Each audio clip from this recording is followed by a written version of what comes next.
Salut à tous et bienvenue à vous dans cette nouvelle vidéo. Donc je vous propose aujourd'hui de voir comment réaliser un petit composant de compteur avec un bouton plus et moins, que l'utilisateur pourra incrémenter ou décrémenter selon ses envies. Donc c'est parti, comme d'habitude j'ai mon vhost local tuto.local qui est fait avec WAMP. Voilà, et j'ai pris un peu d'avance, donc dans mon dossier j'ai un dossier CSS qui contient la feuille de style qui est ici, avec un petit reset CSS qui enlève les marges, les paddings et qui met une fonte sans sérif par défaut sur la page. Un dossier JS qui contient du coup jQuery et un fichier main.js, voilà, qui pour le moment est vide. Ensuite j'ai une page HTML qui vient charger donc la feuille de style ainsi que jQuery et le fichier de script. Donc actuellement, si je refresh, j'ai ça. Autant dire rien du tout. Alors comme d'habitude, on va commencer par l'intégration. Je vais me faire une petite div que je vais appeler, enfin qui va avoir la classe, pardon, counter. Voilà. Dans ce compteur, on a besoin de 3 éléments. Donc le premier, ça va être un bouton à laquelle je vais donner la classe minus, qui sera le bouton moins. Donc je fais un lien HTML, une balise A, et je mets juste le petit moins ici. Ensuite, on va avoir besoin d'un bouton plus pour incrémenter le compteur. Et donc mes boutons, je vais leur mettre deux classes, donc la classe BTN et la classe minus ou plus. Voilà, et j'ai également besoin du chiffre à afficher pour le compteur. Et donc ça, je vais faire par exemple un paragraphe. Par défaut, ça affichera la valeur 0. Très bien, on va faire un petit peu de style maintenant. La première chose que je vais faire, c'est centrer mon compteur dans la page. Voilà, donc je fais un sélecteur CSS sur la classe counter. Je lui mets une position absolue, un top à 50%, un left à 50% également, et du coup un petit transform translate de moins 50% sur X et moins 50% sur Y. Ok, donc là c'est cool, tout est centré, c'est pas très joli, on va remédier à ça. Donc le compteur, je vais lui donner une width par exemple de 250 pixels. Peu importe, c'est juste pour l'exemple. Ensuite, je vais mettre un text align center.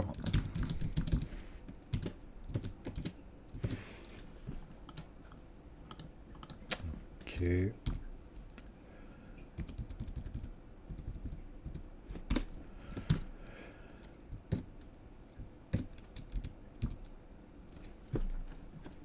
Je comprends pas pourquoi Sublime est pas content. Text align center, c'est ok. On va dire que c'est ok. Peut-être que je me rendrai compte de l'erreur plus tard. Ensuite, à l'intérieur de ce compteur, on a donc fait un paragraphe à qui on va mettre la classe counter value, par exemple. Donc counter.counterValue. Là, je vais mettre un gros font size, 3 REM par exemple. Donc je le répète, les REM, 1 REM, c'est égal à la font size, grosso modo, que vous appliquez sur votre HTML et votre body. Comme par défaut, le navigateur a une font size de 16 pixels par défaut, et du coup, ça fera 16 x 3. Donc, c'est 1632 et 1642. 48.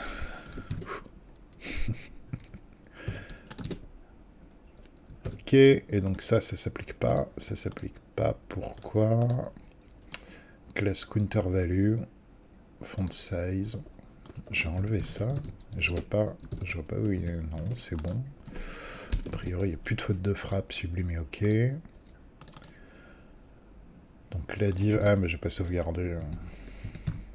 J'ai pas sauvegardé mon HTML. Voilà. Ok. Le compteur, je vais lui mettre une border de 1px solide C. Ok. Ainsi qu'un border radius pour arrondir les angles. Mettre ici 7 pixels par exemple. Très bien. Ok. Et maintenant, ce que je vais faire, c'est que mes boutons, là, je vais faire en sorte qu'ils occupent à peu près 50% de la largeur du compteur. Donc je vais les mettre dans une div. Je vais faire une div que je vais appeler ctrls pour controls, qui viendra contenir mes deux A. Comme ceci. Voilà. Cette div control, on va la sélectionner en CSS. Donc on fait un sélecteur sur counter.ctrls. Voilà. On va mettre une font size de 1.5. Ok. On va lui mettre une hauteur de 50 pixels par exemple. Du coup, inline 8 également de 50 pixels. Ça permet du coup de centrer notre texte dans la hauteur des contrôles. Je vais lui mettre une position relative. Comme ça, je pourrais m'appuyer dessus pour redimensionner les A qui sont à l'intérieur. Ok, et je vais lui mettre une couleur de fond.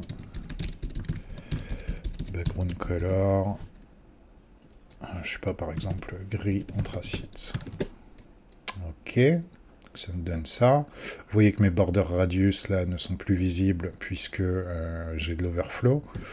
Donc je vais enlever l'overflow sur mon counter. Overflow hidden. Voilà, très bien. Alors je pourrais aussi tout simplement mettre des borders radius uniquement sur les coins bas droit et gauche droit, gauche bas gauche, pardon, du bandeau. Ça marcherait aussi. Mais là, au moins, je suis sûr qu'il n'y a rien qui sortira comme j'ai un overflow hidden. C'est maintenant l'heure de skinner nos liens. Donc dans notre div qui est à la classe counter, on a la div ctrls qui contient nos 2A. Donc on va faire ici un sélecteur sur .counter espace .ctrl espace A. Et donc ces liens, on va les mettre en display block. Par défaut, donc c'est du display inline. D'ailleurs, on peut également faire inline block comme ceci. Et du coup, on va leur mettre une width de 50%.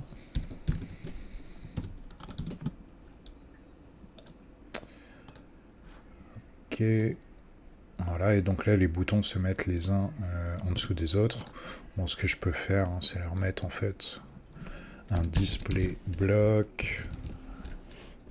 Comme ça, avec une width de 50. Je leur mets une position absolute. Un left à 0. Un top à 0. Je vais leur mettre une height à 100%. Comme ça, les liens occuperont bien toute la hauteur. Je vais leur mettre des petites couleurs parce que là, on les voit pas bien. Donc, je vais dupliquer ce sélecteur et je vais dire que le A qui est à la classe minus, je lui mets un background qui est rouge.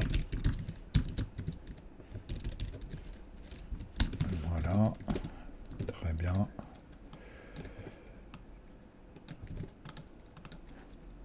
Et le plus, on va lui mettre un background RGB bleu. Voilà. Ensuite, je vais faire un sélecteur un peu plus... Ah ben non, je l'ai déjà ici, en fait, CTRL-A. Donc mes liens, je vais leur enlever leur text decoration. Text decoration none. Et je vais mettre une color qui sera blanche comme ceci. Ok. Et donc là, on a bien nos deux boutons qui occupent 100% de la hauteur de .ctrls. Ils sont en position absolue, donc ils sont l'un au-dessus de l'autre. Donc ce que je vais faire, c'est que le plus ici, je vais lui mettre un left à 50%. Pas besoin de préciser le top, puisque de toute façon, il hérite du top qui est précisé dans le sélecteur ici. Voilà, plus, moins. Donc là, on a notre compteur. Maintenant, on va passer au JavaScript pour rendre tout ça un peu plus interactif. Donc dans mon fichier main.js, comme d'habitude, je vais faire un document ready.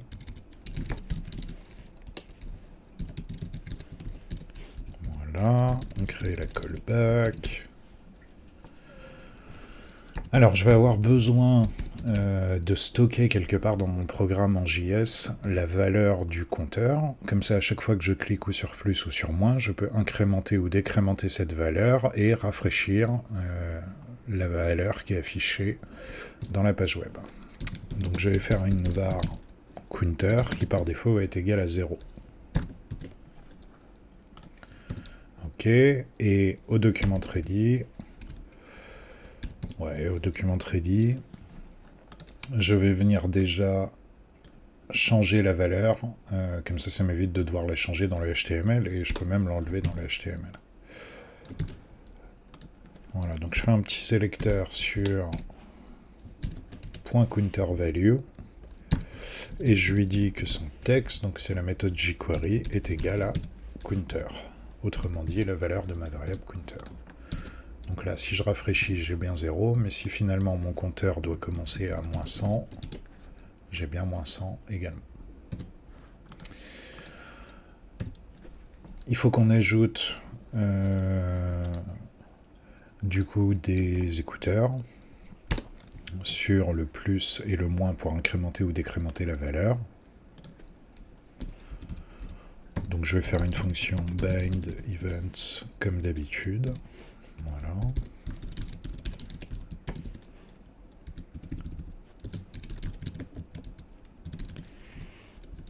Tac. Et donc là, étant donné que nos deux boutons ont la classe BTN, je vais simplement mettre un écouteur sur le clic des éléments qui ont la classe BTN. Donc ici, .btn, .click, petite callback en passant l'event, puisque là, comme j'ai des A, si je clique dessus, ouais, je fais une faute de frappe ici. Hop. Si je clique dessus, si vous regardez bien l'URL du navigateur, comme c'est un A, bah, il essaie de se rendre à l'encre. D'où l'intérêt, je dirais même l'obligation, de faire un prevent default ici.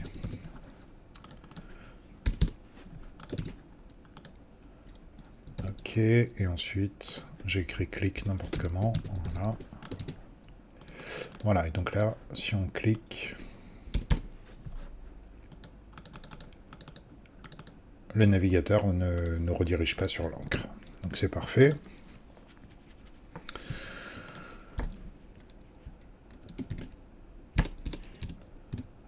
Alors, maintenant, comment faire la différence pour savoir si on a cliqué sur le bouton minus ou le bouton plus, puisque là, dès qu'on clique sur un des deux boutons, la fonction s'exécute.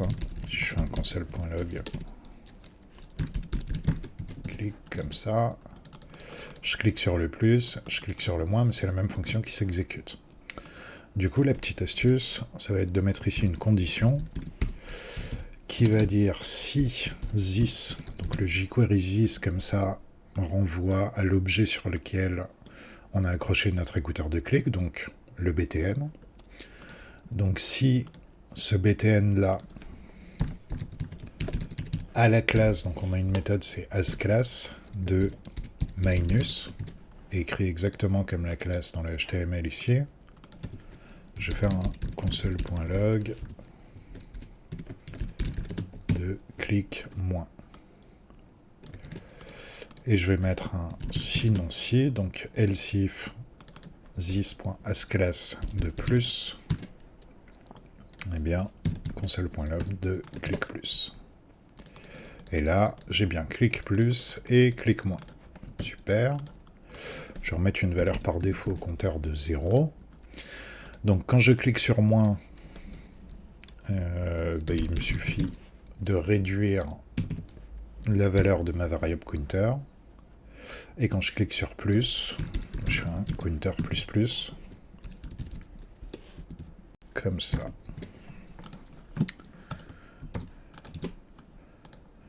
Voilà. Donc là, j'ai cliqué quelques fois sur plus et je vais taper counter dans ma console et je vois bien que je suis monté à 4. Je clique quelques fois sur le moins et maintenant counter a une valeur de 6, de moins 6. Donc ça veut dire que notre programme fonctionne, il faut juste qu'on rafraîchisse le texte qui est dans notre HTML. Voilà, donc je vais reprendre exactement cette ligne de code. Donc je décrémente la variable counter et j'affiche sa nouvelle value où je veux dans mon HTML.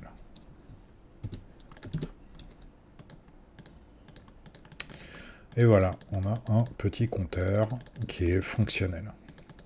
Alors on peut lui mettre des limites, là vous voyez que je peux aller à moins. Mais si on a envie que le compteur aille de 0 au minimum à 10 au maximum par exemple, on peut rajouter des conditions ici. Donc plutôt que de directement décrémenter la valeur de mon counter, je vais couper les lignes de code et je vais mettre un if. D'ailleurs, on peut le faire aussi directement dans cette condition. Je vais vous montrer les deux façons. Donc if counter est supérieur à 0, dans ce cas-là, je décrémente, je rafraîchis l'affichage. Et si je veux qu'il aille maximum jusqu'à 10, je peux mettre ici un if counter est inférieur à 10. J'exécute, donc j'incrémente et je rafraîchis, sinon je fais rien. Et là déjà, voilà, je clique, je suis bloqué à 10, je suis à 0, 0. Bon là je vérifie juste au lancement de l'appli, ça marche aussi. Donc on est bon. Alors on peut rendre ça un peu plus dynamique, on peut dire que var min est égal à 0, var max est égal à, je vais mettre 5, voilà, et ici je peux dire donc, si je clique sur le moins, si le compteur a une valeur supérieure à min, dans ce cas-là je le décrémente et je rafraîchis l'affichage. Et si mon counter a une valeur inférieure au max, je l'incrémente et je rafraîchis l'affichage. Voilà, et là je suis bloqué de 0 à 5. Donc plutôt que de faire deux conditions imbriquées comme ça, on peut faire une double condition. Dire si je clique sur moins et que counter est supérieur à la valeur minimum, j'exécute le code. Et donc je peux enlever le deuxième if que j'avais à l'intérieur. Et pareil en dessous, on peut dire que si on a cliqué sur un bouton qui a la classe plus et que, donc c'est double éperlouette ou E commercial, counter est inférieur à max, on l'incrémente et on rafraîchit l'affichage. Voilà, ça nous fait économiser une condition, on va dire. Mais les deux sont tout à fait valables, puisqu'on voudrait savoir si on a cliqué sur minus, et ensuite afficher un message, par exemple, donc avoir besoin de deux conditions vraiment distinctes en fonction de si la condition est remplie ou pas. Bref, ça dépend des cas d'usage que vous avez envie de faire. Alors, ce que je voulais vous montrer aussi, c'est que là, ce qui se passe, c'est que si je fais un deuxième counter, voilà, counter, je vais lui mettre une classe DOS, voilà, .counter.dos, je vais lui mettre un top à 70, 75%, voilà. Là, vous voyez que je joue sur un compteur et le deuxième s'update aussi. Donc c'est pas idéal si vous êtes en train de créer un composant. Là, c'est juste dû au fait que j'ai fait le minimum de code pour éviter de vous embrouiller avec des design patterns, mais du coup on a des variables qui sont communes ici à nos deux compteurs. Voilà. Donc si vous voulez résoudre ce problème, je vous invite à regarder la vidéo où je vous apprends à faire des classes avec Prototype, qui permet en fait d'éviter ce genre de problème, puisqu'on instancierait sur chaque bout de DOM un composant, et du coup les valeurs seraient propres à chacun des deux composants. Voilà. Mais là, l'idée, c'était de vous montrer la mécanique d'un petit compteur, et c'est rempli. Si vous voulez aller plus loin, je vous invite à regarder cette vidéo, et je vous dis à plus.